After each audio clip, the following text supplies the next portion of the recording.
আসসালামু আলাইকুম, আমি ডক্টর ফাহাদ বলছি। সবাইকে স্বাগতম। আজকে আমরা জুওলজির যে চতুর্থ অধ্যায় রক্ত সঞ্চালন, এই অধ্যায়ের উপর যে অনলাইন এক্সামটা দিয়েছিলাম তার সলিউশন দেব। এখানে টোটাল 20টা প্রশ্ন ছিল। তো তোমরা যারা পরীক্ষা দাওনি তারা ডেসক্রিপশন বক্সে লিঙ্ক থাকবে, সেখানে পরীক্ষা দিয়ে তারপর এই ক্লাসটা করো। আশা করি অনেক উপকার হবে। তো কথা না বাড়িয়ে শুরু করি। আমাদের প্রথম যে প্রশ্ন ছিল, হেপাটিক শিরা থেকে রক্ত যকৃতে প্রবেশ করে, এটা সত্য না মিথ্যা? তো এটা ফলস, মিথ্যা। কারণ একটা জিনিস খেয়াল করো, হেপাটিক শিরা, তো আমরা জানি হেপাটো কথাটার অর্থ হচ্ছে যকৃত বোঝায়, যকৃত বা লিভার বা যাকে আমরা কলিজা বলি। ওকে, যদিও কলিজা নিয়ে নানা জনের নানা কথা আছে। তো যাই হোক, তো হেপাটো মানে যদি যকৃত হয়, আমরা জানি শিরা কোনো অঙ্গ থেকে বেরিয়ে যায়, তাহলে হেপাটিক শিরা যকৃত থেকে বেরিয়ে যাবে, কারণ ধমনী প্রবেশ করে শিরা বেরিয়ে যায়, তাই তো? তাহলে হেপাটিক শিরা থেকে রক্ত যকৃতে তো কখনোই প্রবেশ করবে না, বরং যকৃত থেকে হেপাটিক শিরার মাধ্যমে রক্তটা বেরিয়ে যাবে।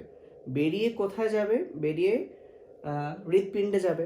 তো এখন যেহেতু হৃৎপিণ্ডের নিচে যকৃত, মনে করো এটা হৃৎপিণ্ড, নিচে যকৃত, তাহলে হৃৎপিণ্ডের নিচের কোনো অঙ্গ থেকে শিরা যদি হৃৎপিণ্ডে যেতে চায়, তাহলে সেই শিরাটা নিম্ন মহাশিরার সাথে যুক্ত হবে, আর হৃৎপিণ্ডের উপরের যদি আসে সেটা ঊর্ধ্ব মহাশিরার সাথে। তো যাই হোক, নিম্ন মহাশিরার সাথেই মূলত হেপাটিক শিরা যুক্ত হয়ে ফাইনালি ডান অলিন্দে প্রবেশ করবে। হ্যাঁ, এখন বলতে পারো যে ভাইয়া বইয়ে বইয়ে কি আছে? ভাইয়া বইয়ে হেপাটিক পোর্টাল শিরা আছে, নট হেপাটিক শিরা। সো এটা ইম্পর্টেন্ট। যদি বলতো হেপাটিক পোর্টাল শিরা থেকে রক্ত যকৃতে যায়, তাহলে ঠিক ছিল। পোর্টাল শিরা প্রবেশ করে কিন্তু হেপাটিক শিরা বের হয়ে যায়। ওকে, আশা করি বুঝতে পেরেছো এটা। তো 1 নম্বর প্রশ্ন শেষ। এবার আসি 2 নম্বর প্রশ্ন। কোনটি অ্যাগ্রানুলোসাইট? তো মানে হচ্ছে নাই, গ্রানিউল মানে দানা, সাইট মানে কোষ। অর্থাৎ আমরা জানি শ্বেতকণিকাকে 2 ভাগে ভাগ করা যায়, একটা হচ্ছে দানাদার আর অদানাদার। তো অদানাদারের অপর নামই হচ্ছে অ্যাগ্রানুলোসাইট, যার গ্রানিউল নাই। তো অদানাদার, দানাদার যে 3 ধরনের শ্বেতকণিকা আছে, এদের নামের শেষে ফিল থাকে, নিউট্রোফিল, ইউসিনোফিল এবং বেজোফিল। তো যেহেতু এখানে প্রথম দুটো অপশনে ফিল আছে, তাহলে এরা দানাদার। কিন্তু 3 নম্বর অপশনে ফিল নেই। কিন্তু আবার অনেকের কাছে এটা কনফিউশন লাগতে পারে, ভাই আমরা জানি অ্যাগ্রানুলোসাইট হচ্ছে মনোসাইট এবং লিম্ফোসাইট, কিন্তু এখানে তো কাফফার কোষ। তোমাদের পরিপাক অধ্যায়ের যখন সলিউশন দিই, সেখানেই আমরা বলেছিলাম যে মনোসাইট যখন টিস্যুতে যায় তখন তার আকার বড় হয়ে যায় এবং তখন তাকে বলা হয় ম্যাক্রোফেজ, বৃহৎ খাদক। এবং এই ম্যাক্রোফেজটা এক এক টিস্যুতে এক এক নাম ধারণ করে। তো এর মধ্যে যেটা যকৃতের ম্যাক্রোফেজ, তাকেই কিন্তু বলে কাফফার কোষ। তাহলে ভাই যাহাই কাফফার কোষ, তাহাই কিন্তু ম্যাক্রোফেজ, আর তাহাই কিন্তু অ্যাকচুয়ালি মনোসাইট। তাহলে এখানে অ্যাগ্রানুলোসাইট যেটা, সেটা হচ্ছে কি? কাফফার কোষ। 3 নম্বর প্রশ্ন, রক্ত জমাট বাঁধার কত নং ফ্যাক্টর অণুচক্রিকা থেকে ক্ষরিত হয়? আচ্ছা, 1 2 3 4। তো আমরা জানি যে রক্ত জমাট বাঁধার প্রধান যে 4টা ফ্যাক্টর, সেই 4টা ফ্যাক্টর যে ছন্দ দিয়ে আমরা মনে রাখি, সেটা হচ্ছে ফুল পড়ে টুপ করে। এই ছন্দটা দিয়ে আমরা মনে রাখি যে ফুল পড়ে টুপ করে। তো আমি নামগুলো লিখছি না। তো এর মধ্যে যে এটা 1 নাম্বার ফ্যাক্টর, এটা 2 নাম্বার, এটা 3 নাম্বার, এটা 4 নাম্বার। এর মধ্যে 3 নাম্বার যে ফ্যাক্টর টুপ, এই টুপতে যেটা হয় সেটা হলো থ্রোম্বোপ্লাস্টিন। ওকে, তো তোমরা জানো যে অণুচক্রিকা এর আরেকটা নাম হচ্ছে প্লেটলেট বা প্লাটিলেট, এবং এর আর একটা নাম কিন্তু থ্রোম্বোসাইট। তাহলে একটা জিনিস খেয়াল করো, থ্রোম্বো, এখানেও থ্রোম্বো আছে, তাহলে থ্রোম্বোসাইট থেকে যে ফ্যাক্টর ক্ষরিত হয় তার নাম থ্রোম্বোপ্লাস্টিন, এবং এই থ্রোম্বোপ্লাস্টিনটা হচ্ছে 3 নাম্বার ফ্যাক্টর। সো সঠিক উত্তর হচ্ছে 3। আশা করি এটাও বুঝতে পেরেছো। নাম্বার 4, ব্লাড ব্যাংক কোনটি? সো ব্লাড মানে রক্ত, রক্তের ব্যাংক অর্থাৎ রক্তের রিজার্ভার কোনটি? কোন অঙ্গটি রক্তকে রিজার্ভ করে? ডেফিনেটলি যকৃতও করে, কিন্তু এখানে ব্লাড ব্যাংক বলতে আমরা প্লীহাকে বোঝাচ্ছি, কারণ যকৃতের চেয়েও বেশি পরিমাণে রক্ত ধারণ করে, সেটা হচ্ছে প্লীহা। তো এই প্লীহাটা কি সেটা তোমরা চিত্রে দেখতে পাচ্ছ ইন্ডিকেটরে। এর ইংলিশ হচ্ছে স্প্লিন, এবং এটার আর দুইটা ইম্পর্টেন্ট কথা হচ্ছে, এটাকে বলা হয় সবচেয়ে বড় লসিকা গ্রন্থি, এবং এখানে রক্তকণিকা ধ্বংস হয়, তাই এটাকে বিশেষ করে লোহিত রক্তকণিকা, তাই এটাকে বলা হয় লোহিত রক্তকণিকার কবরস্থান। লোহিত রক্তকণিকার কবরস্থান। ওকে, এবং আমাদের শরীরের ঠিক এই জায়গায় হ্যাঁ এই প্লীহা বা স্প্লিন থাকে। ওকে, তো রক্তনালীর মধ্যে রক্ত থাকে, কিন্তু সে ব্লাড ব্যাংক না, রক্তের রিজার্ভার না, হৃৎপিণ্ড না। আচ্ছা, ওকে, এবার আসি নাম্বার 5। কোনটি রক্ত জমাট বাঁধার ফ্যাক্টর ও প্লাজমা প্রোটিন উভয়? অর্থাৎ এমন একটা উপাদান যেটা একই সাথে সে প্লাজমা প্রোটিন বা রক্তরসের প্রোটিন, পাশাপাশি সে রক্ত জমাট বাঁধারও ফ্যাক্টর। আচ্ছা, একটু আগেই আমরা যেটা প্রথমে প্লাজমা প্রোটিন, আমরা জানি প্লাজমা প্রোটিন বা রক্তরসের প্রোটিন হচ্ছে 4 ধরনের। এটা অনেকেই অনেকভাবে মনে রাখে, জিপিএ 5 দিয়ে কেউ মনে রাখে জিপিএ 5, গ্লোবিউলিন, প্রথ্রম্বিন, অ্যালবুমিন, 5-রিনোজেন। এই 4টার মধ্যে যেটা ফাইব্রিনোজেন, তোমরা একটু আগে রক্ত জমাট বাঁধার ফ্যাক্টরে পড়েছো, ফুল পরে টুপ করে, তাই তো? আচ্ছা, তাহলে এই যে ফুলতে কিন্তু ফাইব্রিনোজেন, তাহলে দেখো এই ফাইব্রিনোজেনটা প্লাজমা প্রোটিনেও আছে, আবার রক্ত জমাট বাঁধার ফ্যাক্টরেও আছে, তাহলে এটাই হচ্ছে সঠিক উত্তর। 6 নাম্বার, হৃৎপিণ্ডের আবরণ। আচ্ছা, পেরি মানে চারদিকে, কার্ডিও মানে হার্ট, তো হৃৎপিণ্ডের আবরণ হচ্ছে পেরিকার্ডিয়াম, আর বাকি যেগুলো আছে এগুলো হচ্ছে হৃৎপিণ্ডের যে স্তর, এর মধ্যে এপিকার্ডিয়াম সবার বাইরের স্তর, মায়ো মাঝের, মায়ো মানে অ্যাকচুয়ালি পেশি, এটা পেশি দ্বারা নির্মিত, এবং অ্যান্ডো মানে ভেতরে, এটা হচ্ছে সবচেয়ে ভেতরের স্তর। 7 নম্বর যে প্রশ্নটা সেটা হচ্ছে হৃৎপিণ্ডের কপাটিকা কতটি?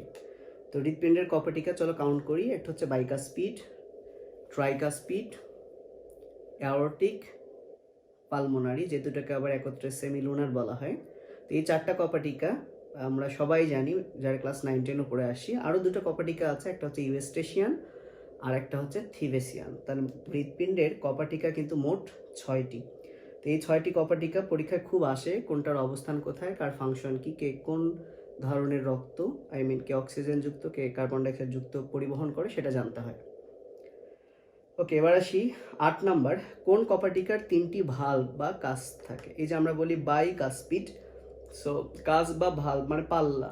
তো দরজার, আমাদের বাড়িঘরের দরজারও একটা পাল্লা থাকে, 2টা পাল্লা থাকে, 3 পাল্লার দরজা আমাদের বাড়িঘরের নাই। তো বাইকাস্পিড মানে যার 2টা কাস্প বা 2টা ভালভ থাকে, আর ট্রাইকাস্পিড মানে যার 3টা কাস্প থাকে। তো সেক্ষেত্রে আনসার হওয়ার কথা হচ্ছে ট্রাইকাস্পিড, কিন্তু এখানে সবগুলোই সঠিক আনসার। তো আমরা যে 4 ধরনের কপাটিকার নাম 9-10 থেকে শুনে আসছি, bi, tri, aortic and pulmonary, semilunar 2টা, তো বাইকাস্পিড ছাড়া বাকি সবাই কিন্তু ট্রাইকাস্পিড, সবাই ট্রাইকাস্পিড। এখন যেহেতু সবাই ট্রাইকাস্পিড, সবার নাম ট্রাইকাস্পিড দিলে তো ঝামেলা, তাই ওদের নাম ওরা যেখানে যায় তার নামই নাম, যেটা অ্যাওর্টায় যায় সেটা অ্যাওর্টিক, যেটা পালমোনারি আর্টারি ধমনীতে যায় সেটা হচ্ছে পালমোনারি কপাটিকা। তো এটা মনে রাখবা, এবং এটা মেডিকেল ভর্তি পরীক্ষায়ও এসেছিল। 9 নাম্বার, কোনটি রিজার্ভ পেসমেকার? আচ্ছা, আমরা সবাই জানি পেসমেকার হচ্ছে সান, আর এও জানি যে সাইনোঅ্যাট্রিয়াল নোড, যেটা এই সাইনোঅ্যাট্রিয়াল নোড এই সিগন্যাল পাঠায় হচ্ছে অ্যাট্রিওভেন্ট্রিকুলার নোডকে, এভিএনকে, তারপর সেটা চলে যায় বান্ডল অফ হিজে, এবং ফাইনালি যায় পার্কিনজি ফাইবারে। তো যেহেতু এটা সর্বপ্রথম পেসটা জেনারেট করে, তাই এটাই হচ্ছে পেস মেকার হার্টের। এখন কোনো কারণে যদি এটা নষ্ট হয়ে যায়, তাহলে পেসমেকারের দায়িত্ব পালন করবে ঠিক এর পরের অংশটা, তাই এটাকে বলা হয় রিজার্ভ পেসমেকার বা সংরক্ষিত পেসমেকার। 10 নাম্বার, অলিন্দের ডায়াস্টোলের সময়কাল কত? তো কার্ডিয়াক চক্রের যে 4টা ইভেন্ট, এর সময়কালগুলো খুবই ইম্পর্টেন্ট। তোমরা যে কাজটা করবা, যেহেতু সিস্টোল এবং ডায়াস্টোল মিলেই কিন্তু হয় একটা চক্র, ওকে। তো সিস্টোল ডায়াস্টোল মিলেই যেহেতু একটা চক্র হয়, আর একটা চক্রের সময় হচ্ছে 0.8 সেকেন্ড, একটা চক্রের সময়কাল হচ্ছে 0.8 সেকেন্ড। তার মানে সিস্টোল এবং ডায়াস্টোল অর্থাৎ অলিন্দের সিস্টোল অলিন্দের ডায়াস্টোল মিলে হবে 0.8, নিলয়ের সিস্টোল নিলয়ের ডায়াস্টোল মিলে হবে আর নিলয়ের সিস্টোল নিলয়ের ডায়াস্টোল মিলে হবে 0.8 সেকেন্ড। তো তোমরা যে কোনো একটা যদি মনে রাখতে পারো তাহলেই হবে। প্রথমে আসি সিস্টোল আর ডায়াস্টোলের মধ্যে সময় লাগে কোথায় কম। তো যে কোনো জিনিস সংকুচিত হতে সময় কম লাগে, প্রসারিত হতে সময় বেশি লাগে। তো সিস্টোল মানে যেহেতু সংকোচন, অথবা এভাবে মনে রাখতে পারো সিস্টোল শব্দটাও ছোট, ডায়াস্টোল শব্দটা বড়, তো সিস্টোলে সময় কম লাগে। প্রথমে এতটুকু মনে রাখো, তারপর যে কোনো একটা মনে রাখো। এবং এই সিকোয়েন্স ছন্দ আকারে অনেকেই ছন্দ দেয়, ওশি, অডা, নিশি, নিডা। তো ছন্দ দরকার নাই, শুধু মনে রাখো সিস্টোলে কম সময়। তাহলে তুমি যদি একটা মনে রাখতে পারো যে অলিন্দের সিস্টোল 0.1, এখন তুমি সবই পারবে, কারণ 0.8 মেলাতে এটা হতে হবে 0.7। তাহলে এখন এই দুইটা 8 মেলাবো, তো 8 মেলাতে গেলে তো এমনও তো হয় 2, 6ও মিলতে হয়। তো এখানে হচ্ছে সব বেজোড়গুলো, একটা জিনিস মনে রাখো, এখানে সব বেজোড় সংখ্যাগুলো আছে। তাহলে 1 আর 7 হয়ে গেছে, বাকি রয়েছে কি 3 এবং 5। তাহলে সিস্টোল আর ডায়াস্টোল, যেহেতু সিস্টোল কম সময়, তাহলে এটা হচ্ছে 0.3 সেকেন্ড, এটা হচ্ছে 0.5 সেকেন্ড। আশা করছি বুঝতে পেরেছো, এটা আশা করি বুঝতে পেরেছো। তাহলে এটাই হচ্ছে সঠিক আনসার 0.7। এবার আসি 11 নাম্বার, রক্ত সংবহন কত প্রকার। তো রক্ত সংবহন 4 প্রকার। একটা হচ্ছে পালমোনারি, একটা হচ্ছে অ্যাওর্টিক, একটা হচ্ছে করোনারি সংবহন, আর একটা হচ্ছে হেপাটিক পোর্টাল সংবহন। সো মানবদেহে এই 4 ধরনের রক্ত সংবহন আছে। 12 নাম্বার, পালমোনারি শিরা কতটি। এটা অনেক স্টুডেন্টই ভুল করে। ভাই খেয়াল করো, মানুষের হৃৎপিণ্ডের যে কি বলবো, মানুষের হৃৎপিণ্ডের এই যে ডান নিলয়, সেখান থেকে একটা ট্রাঙ্ক বের হয়, এটার নাম পালমোনারি ট্রাঙ্ক। এই পালমোনারি ট্রাঙ্ক থেকে 2 ফুসফুসে 2টা ধমনী চলে যায়। তাহলে ফুসফুসীয় ধমনী বা পালমোনারি ধমনী হচ্ছে 2টা, কিন্তু প্রতিটি ফুসফুস থেকে 2টা করে শিরা আসে। 2টা করে শিরা এসে তারা কিন্তু চলে যায় এই বাম পাশের অলিন্দে। বাম পাশের কি অলিন্দে। তাহলে প্রতিটি ফুসফুস থেকে 2টা করে শিরা আসা মানে পালমোনারি শিরা কিন্তু 4টা। সো এটা ভুল করো না যে ফুসফুসীয় ধমনী, পালমোনারি ধমনী হচ্ছে 2টা, বাট পালমোনারি শিরা হচ্ছে 4টা। মাইট্রাল কপাটিকা বন্ধ হলে কোন হার্ট সাউন্ড হয়। আমরা জানি হার্ট সাউন্ড বা হৃদ শব্দ 2 ধরনের, একটা হচ্ছে লাভ আর একটা হচ্ছে ডাব। তো এর মধ্যে লাভটা হচ্ছে প্রথম শব্দ, ডাবটা হচ্ছে দ্বিতীয় শব্দ। তো হৃৎপিণ্ডের ধরো এটা হচ্ছে বাইকাস্পিড, এটা হচ্ছে ট্রাইকাস্পিড, অথবা আমি যদি একটু সহজ করে বলি বাইকাস্পিড, ট্রাইকাস্পিড, আর এর নিচেই একটু থাকবে সেমিলুনার, অর্থাৎ অ্যাওর্টিক এবং পালমোনারি নিচেই থাকবে। তো এখন কথা হচ্ছে এই বাই আর ট্রাইকাস্পিড এরা যদি বন্ধ হয় তাহলে হয় লাভ, আর সেমিলুনার কপাটিকা বন্ধ হলে হয় ডাব। তো যেহেতু বাইকাস্পিডের অপর নাম মাইট্রাল কপাটিকা, তাহলে মাইট্রাল কপাটিকা বন্ধ হলে যে শব্দ হবে সেটাই হচ্ছে কি লাভ। ওকে, এবার আসি 14 নম্বর প্রশ্ন। এক ব্যক্তির রক্তচাপ 130/75 মিলিমিটার মার্কারি হলে তার পালস প্রেশার কত। আচ্ছা, তো এখানে একটা বলে রাখি যে তোমরা যখন ডাক্তার দেখাও, ডাক্তার তোমাদের প্রেসক্রিপশনের বাম পাশে এভাবে লিখে রাখে যে বিপি এত। সো বিপি মানে তো ব্লাড প্রেশার, রক্তচাপ। তো এই সংখ্যাটা এভাবে লেখা মানে এই যে প্রথমে যেটা, সেটা হচ্ছে সিস্টোলিক ব্লাড প্রেশার, মানে সিস্টোলিক রক্তচাপ। সিস্টোলিক রক্তচাপ সবসময় বেশি থাকে ডায়াস্টোলিকের চেয়ে।